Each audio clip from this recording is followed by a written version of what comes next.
Hey guys, so this will be my 5th video in my series of videos covering the top 10 pieces of artwork for the Anachronism collectible card game. This installment will cover set number 5, which is one of my favorite sets for artwork in this collectible card game, as I believe it just has some really awesome pieces. First off, at number 10, I have Foreign Kazan by Tyler Walpole. Foreign Kazan was a battle standard used by Takeda Shingen, a famous Japanese warrior and lord. It was inspired by Sun Tzu's Art of War, and means wind, forest, fire, and mountain. And I really like how this piece is depicting those elements. You can see the fire under the samurai's feet, the forest around him, and the wind blowing through the trees. So at number 10, Foreign Kazan. At number 9, I have Godfrey of Bouillon by Ben Thompson. Godfrey of Bouillon was a leader of the First Crusade, and the first ruler of the Kingdom of Jerusalem. He refused the title of king, however, as he believed the true king of Jerusalem was Jesus Christ. He was also a descendant of the Emperor Charlemagne. And I think this is a very simply drawn, yet pretty cool looking piece. I really do like the colors the artist chose to use. So at number 9, Godfrey of Bouillon. At number 8, I have Geyserik by Miguel Coimbra. Geyserik was the greatest king of the Vandals and established the Vandal Kingdom. He was a key player in the troubles of the Western Roman Empire and is famous for attacking and sacking Rome itself. And I like this piece because of how intense the battle looks and what this moment represents in history.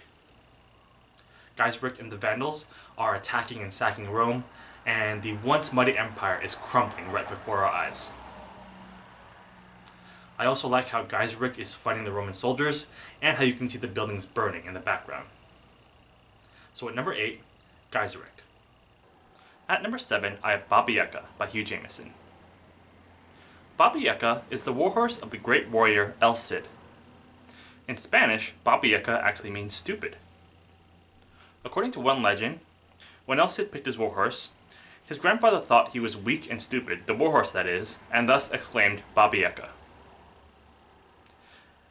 And there really isn't anything in particular I think is really awesome about this piece. I just think overall it's very well drawn. So at number 7, Baba Yaga. At number 6, I have Jin Daichi by Tyler Walpole. According to the flavor text, the Jin Daichi was a type of katana that saw common use during the Sengoku era.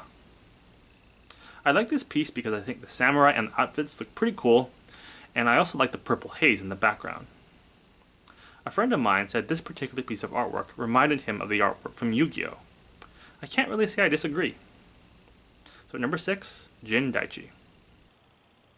At number 5, I have Ocelome by Michael Komark. According to the flavor text, the Ocelome were one of 2 elite schools of Aztec warriors. The term Ocelome actually means Jaguar Knights. Only after a soldier captured 4 enemies could he actually become one. And I just love the tension in this piece. I love how the Aztec warriors are dressed in jaguar skins, and how they're about to attack these Spanish invaders. I really would love to see the battle about to take place. So at number 5, Ocelome. At number 4, I have Izumi no Kame Kanesada.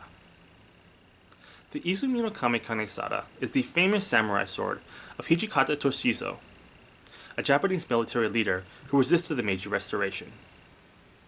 He was also the leader of the Japanese Special Police Force, the Shinsengumi. And I really love the perspective from which this piece is drawn at. The artist did an excellent job at making the piece look really cool, the sword in particular, and I love how you can feel the intensity of the battle about to take place. So at number 4, Izumi no Kame Kanesada. At number 3, I have Toseigu Soku by Tyler Walpole. Toseigu Soku was a type of Japanese armor worn by samurai warriors. The armor was designed to be practical as well as aesthetically pleasing. Each suit of armor reflected the social status of the samurai as well as his code of ethics. And I think the samurai drawing, as well as the drawing of the tiger, look really badass in this picture. I am kind of curious though as to why the artist chose to portray a tiger next to the samurai, as the tiger is an animal associated more with Chinese culture than it is Japanese culture. Still, at number 3, Tesegu Soku. At number 2, I have Santiago Matamoros by Hugh Jamieson. Santiago Matamoros is also known as Saint James the Moorslayer, and was one of the 12 apostles of Jesus Christ. According to legend, Santiago Matamoros appeared at the Battle of Clavijo, riding a white charger with a sword in hand, and saved an outnumbered Christian army by massacring thousands of Moors.